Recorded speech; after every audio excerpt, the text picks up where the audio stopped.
자, 오늘은 우리가 너무나도 잘 알고 있는 말씀입니다. 오늘 봉독한 하나님의 말씀들을 우리 다시 한번 우리의 마음에 한번 새겨 보십시오. 하나님이 세상을 이처럼 사랑하사 독생자를 주셨으니 이는 그를 믿는 자마다 멸망하지 않고 영생을 얻게 하려 하심이라. 우리 너무나도 익숙한 말씀이고 너무나도 많이 외우고 있는 말씀입니다. 그러다 보니까 자주 듣고 자주 암송하다 보니까 우리는 흘려보내는 말씀이 오늘 본문의 말씀입니다. 그러나 이 한 절의 말씀 안에는 복음의 심장이 있습니다. 하나님이 누구를 어떻게 사랑하셨고 그 사랑이 우리에게 무엇을 주는지 그 대답이 모두 이 한 절에 담겨져 있기 때문에 그렇습니다.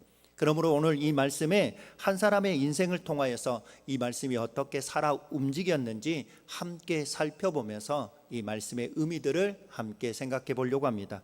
자, 우리 교회의 역사 말고요, 우리 교회 이 땅의 기독교의 역사를 함께 살펴보죠. 130여 전 조선 땅에 박성춘이라고 하는 사람이 있었습니다. 산을 넘긴 평범한 가장이었지만 그의 인생을 짓누르는 굴레가 하나 있었습니다. 그는 누구였냐면 그 당시에 백정이었습니다. 그 당시에 백정이라고 하는 직업이 그것은 직업이 아니라 신분이었습니다. 태어나면서 따라붙었던 낙인이었습니다. 짐승을 잡는 일이 어떻게 한 사람을 천하게 만듭니까? 말이 되지 않습니다. 그러나 그 시대에는 그것이 당연한 일이었고 당연하게 통했던 것입니다. 죄가 세상을 망가뜨렸기 때문에 죄를 하나님께서 만드신 사람을 사람으로 보지 못하고 사람과 사람 사이에 넘을 수 없는 담을 세우는 것이 죄였기 때문에 그렇습니다. 박성춘이라고 하는 사람은 그 망가진 세상의 가장 낮은 자리에서 경멸과 멸시와 여러분 비난을 받으며 살았던 사람이었습니다.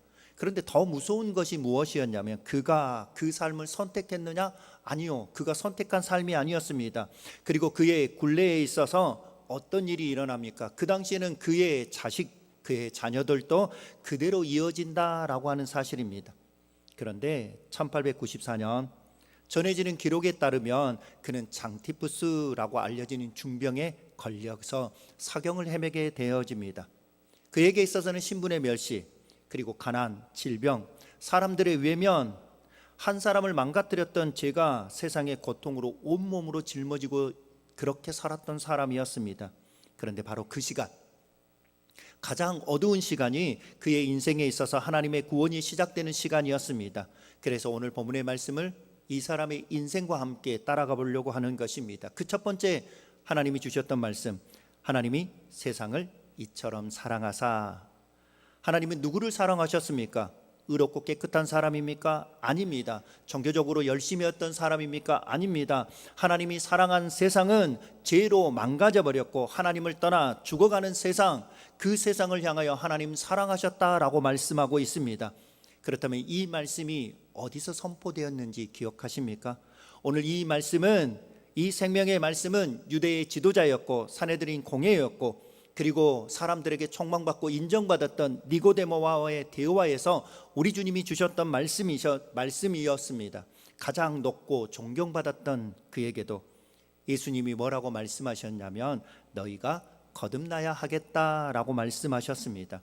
그러므로 구원은 이렇게 박성춘처럼 짓밟힌 자에게도 니고데모처럼 다 가진 자에도 똑같이 필요한 것이 구원인 것입니다. 우리 모두가 멸망을 향하여 나아가는 똑같은 죄인이기 때문에 죄로 말미암아 짓밟힌 사람도 그리고 모든 것들을 가졌다고 인정받는 그 사람에게도 동일하게 필요한 것은 구원이었던 것입니다. 그래서 로마서 3장 23절에 모든 사람이 죄를 범하였음에 하나님의 영광에 이르지 못하더니 예외가 없습니다. 그러므로 말미암아 우리에게 주어진 이 죄는 두 겹으로 우리에게 여러분 씌워졌다라고 하는 것입니다. 자, 죄의 현실이 무엇입니까? 그 첫 번째는 우리가 하나님 앞에서 실제로 죄를 범한 사람이라고 하는 것입니다. 하나님을 나의 주인으로 모셔야 되는데 내가 주인이 되어져 버렸습니다. 하나님의 뜻을 따라서 살아가야 됨에도 불구하고 내 욕망, 내 욕심, 내 경험, 내 지식으로 살아가는 사람, 이 사람은 하나님 앞에 실제로 죄를 범한 사람이라고 말씀하고 있습니다. 그러므로 죄의 현실은 내가 하나님 앞에 실제로 죄를 범한 사실, 그 사실이라고 말씀하고 있습니다. 또 하나가 있습니다. 죄로 망가진 세상에서 그 죄의 권세 아래서 신음하는 사람이라고 말씀하고 있습니다. 자, 박성춘의 고난은 그가 더 큰 죄를 지어서 벌을 받았다라고 하는 것이 아니었습니다.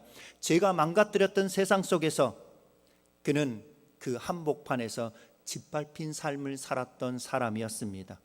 그의 움막 안에는 사실 제 아래에 있던 우리의 자상이라고 표현할 수 있을 것입니다. 바로 이 죄인을 하나님께서 사랑하셨다라고 말씀하고 있습니다. 로마서 5장 8절에 우리가 아직 죄인 되었을 때 그리스도께서 우리를 위하여 죽으심으로 하나님께서 우리에 대한 자기의 사랑을 확증하셨다라고 말씀하고 있습니다. 여러분, 이 말씀 기억하십시오. 내가 깨끗해진 다음에 나를 사랑하신 것이 아닙니다.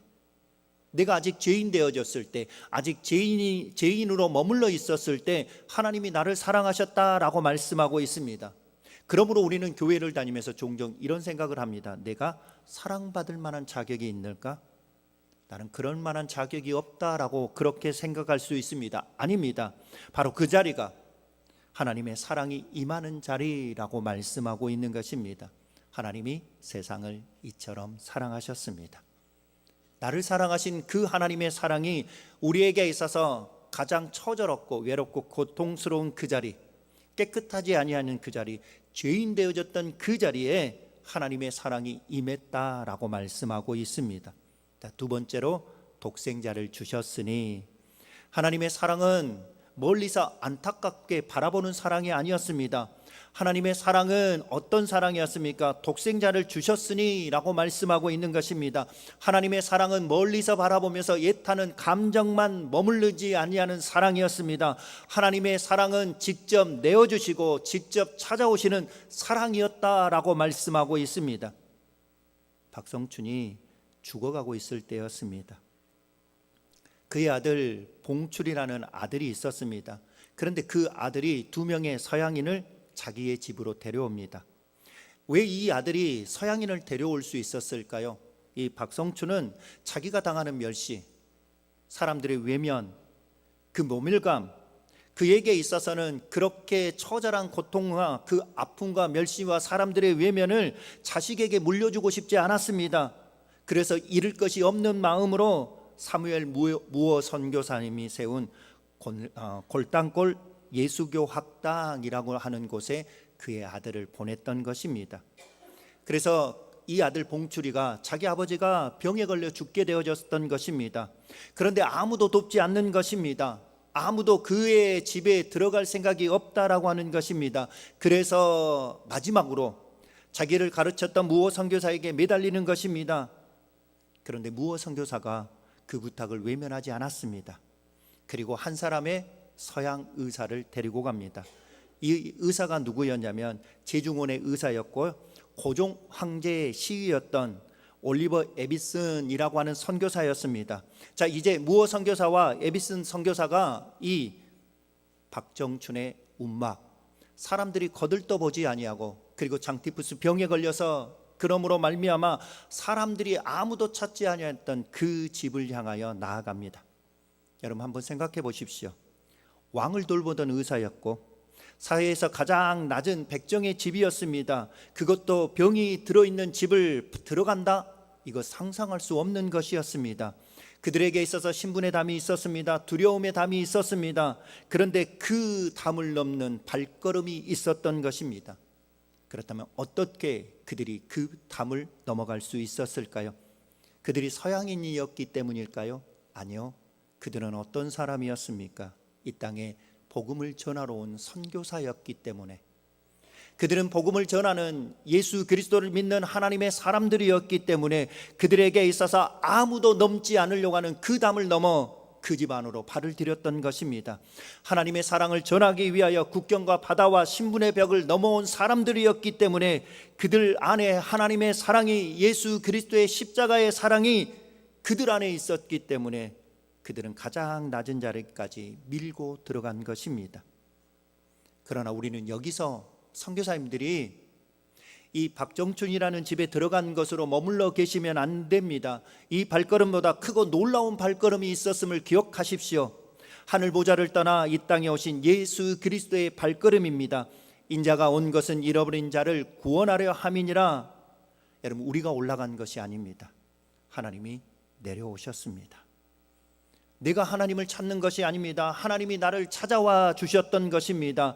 주님의 발걸음은 차원이 다른 발걸음이었습니다. 선교사님들은 생명을 구하기 위하여 멸시를 감수하고 그리고 비난을 감수하는 그 담을 넘어갔지만, 독생자 예수 그리스도는 우리가 받아야 될, 내가 받아야 될 하나님의 진노와 저주를 골고다 십자가에서 대신 받아 주셨습니다. 이사야 53장에 그가 찔림은 우리의 허물 때문이요 그가 상함은 우리의 죄악 때문이라. 죄 없으신 하나님의 아들이 버림을 받으셨습니다. 찢기셨습니다. 그러므로 하나님과 우리 사이에 있던 거대한 죄의 담을 무너뜨려 주신 분이 예수 그리스도이십니다. 그래서 우리는 늘 그런 생각을 합니다. 내 자신을 바라볼 때 내가 참 추악하고 연약합니다. 그래서 내 자리를 생각합니다. 내 자리 너무 낮은 자리야. 하나님이 여기까지 오실 리가 없어. 우리는 늘 우리 자신을 바라보면서 늘 이런 생각에 사로잡힐 때가 있습니다. 아닙니다. 사랑이신 하나님, 그 하나님이 가장 낮은 자리, 그 자리에 나를 찾아오셨습니다. 그리고 그 사랑의 결정이 바로 예수 그리스도 십자가이신 것입니다.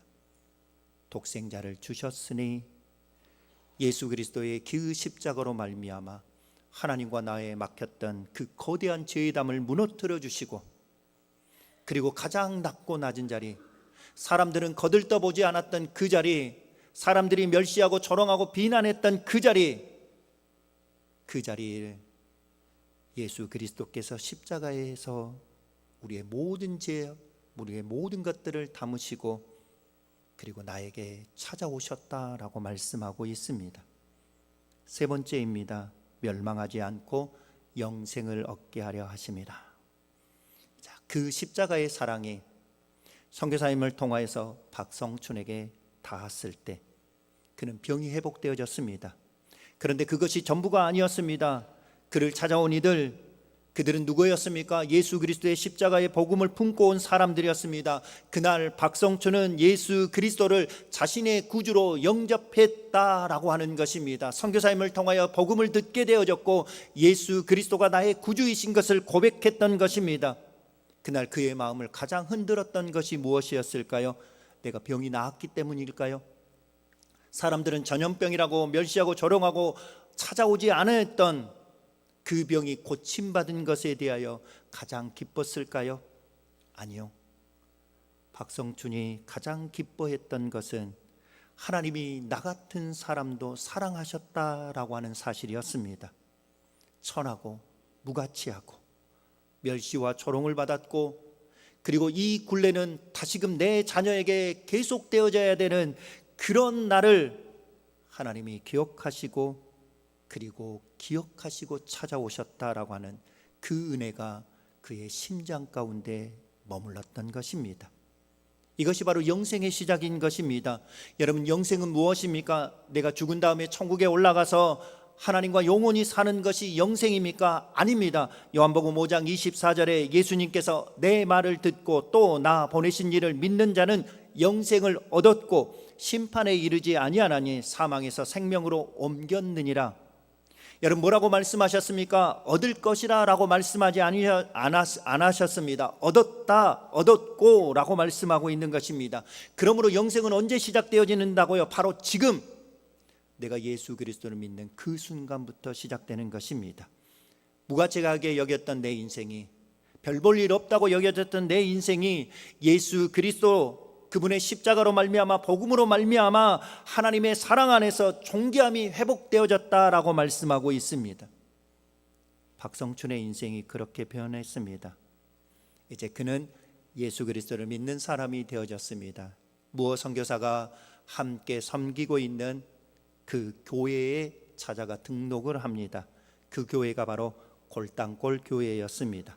자, 신앙생활을 시작하고 교회에 등록을 했습니다.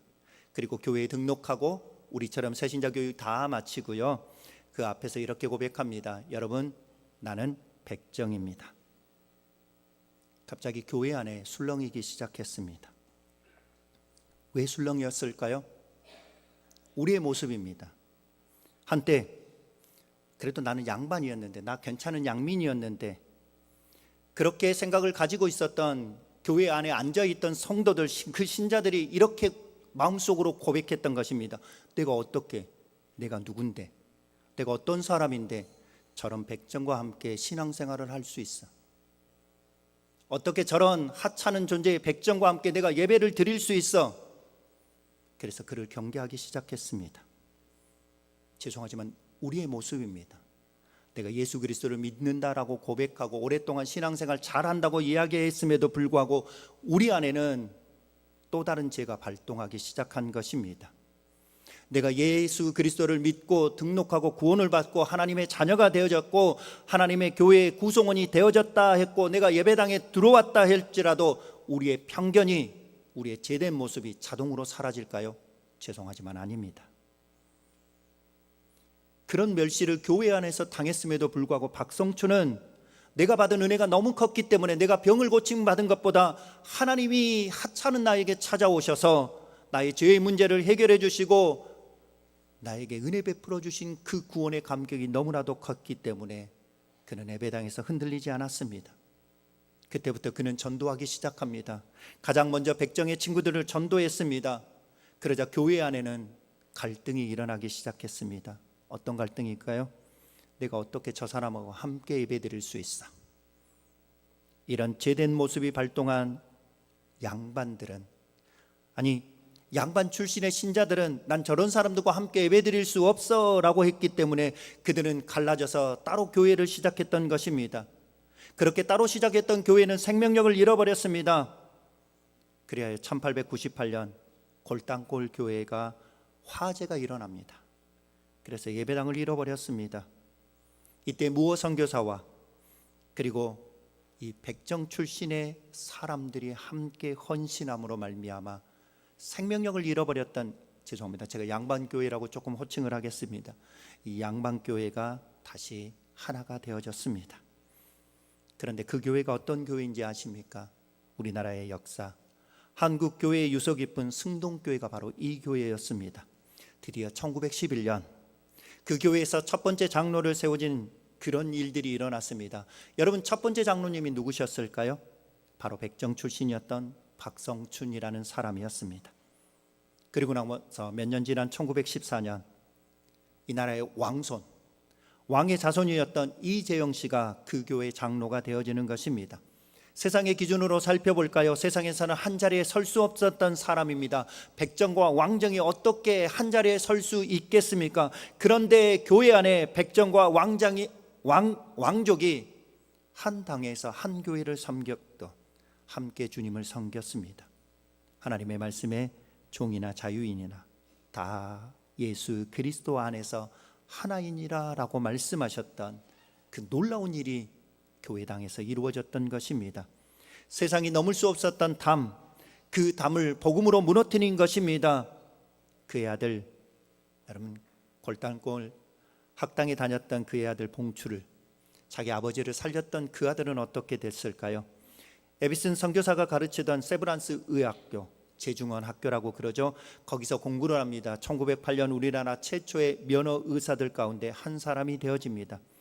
멸시받았던 백정의 집안에서 한 시대를 밝히는 태양으로 떠오르는 것입니다. 여러분, 이 말씀에 대해서 여러분 절대로 잊지 말아야 될 것이 있습니다. 이거 사람이 만든 성공입니까? 아닙니다. 하나님이 하신 일입니다. 박성춘이라는 사람이 위대해서 이 일이 일어났을까요? 아니요. 그가 예수 그리스도를 믿음으로 말미암아 구원을 받았기 때문에 그렇습니다.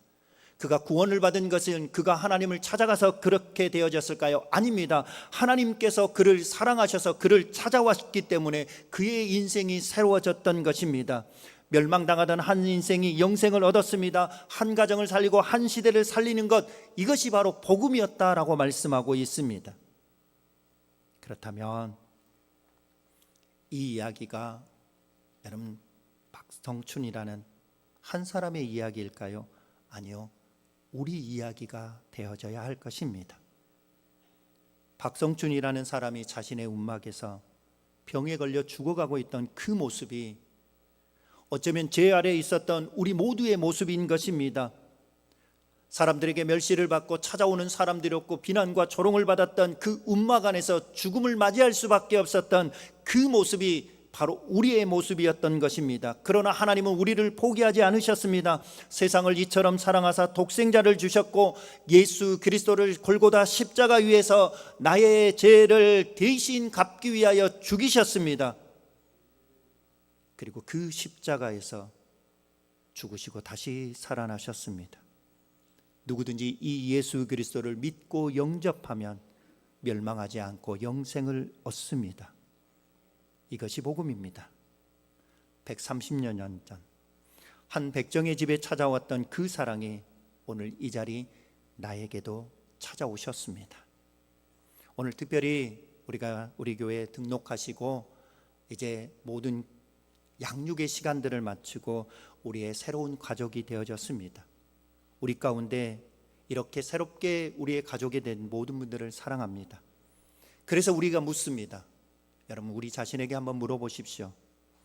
나는 예수 그리스도를 구주로 믿고 영접하셨습니까? 다시 한번 우리에게 물어야 되지 않을까요? 나는 예수 그리스도를 나의 주님으로 믿고 따르겠습니까? 여러분, 이것이 우리의 교회에 등록한 사람들에게 던지는 질문일까요? 아닙니다. 나에게 던지는 질문이었습니다. 나는 예수 그리스도를 나의 구주로 믿고 영접하였습니다. 나는 예수 그리스도를 믿고 예수 그리스도가 나의 주님이신 것을 믿고 따르겠습니다 라고 하는 우리의 고백이 되어져야 할 것입니다. 혹시 이 자리에서 아직 예수 그리스도를 알지 못하시는 분이 있겠다면 마음으로 고백하셔야 되겠습니다. 주님, 제가 죄인입니다. 나를 위하여 십자가 위에서 죽으시고 다시 살아난 예수님, 나의 주님으로 믿습니다. 나를 구원하여 주옵소서. 이미 믿은 성도님들, 내가 예수 그리스도를 처음으로 믿음으로 고백했던 그 사랑을 다시 한번 내 마음에 채우셔야 할 것입니다. 그날의 감격을 다시 붙드셔야 할 것입니다. 그리고 이 사랑을 받은 우리는 이제 누군가를 찾아가는 사람이 되어져야 할 것입니다. 이 땅에 선교사님이 아무도 인정해 주지 아니했던 그 담을 넘었던 것처럼 우리에게 있어도 아직 세상의 기준으로 사람의 가치를 매기고 누군가에게 현대판 백정의 굴레를 씌우고 있었던 우리라면 이번 한 주간 그 선교사님들처럼 내 안에 예수 그리스도의 십자가의 사랑, 그 십자가의 복음이 내 안에 있다면 모두가 외면했던 그 한 사람에게 예수 그리스도의 심장으로 손을 내밀어 주시옵소서. 하나님이 우리에게 찾아오셨던 것처럼 내가 그 사랑을 받은 사람이라면 나도 누군가에게 찾아가 그 십자가의 사랑을 나누어 줄 줄 아는 하나님의 사람들이 되어져야 할 것입니다. 하나님이 당신을 사랑하십니다. 우리를 이처럼 사랑하사 독생자를 주시기까지 멸망하지 않고 영생을 얻게 하시려고 우리를 사랑하셨습니다. 오늘 그 사랑 앞에 마음의 문을 여시고 그 사랑을 품고 세상으로 나아가는 하나님의 사람들이 되어질 수 있기를 바라겠습니다.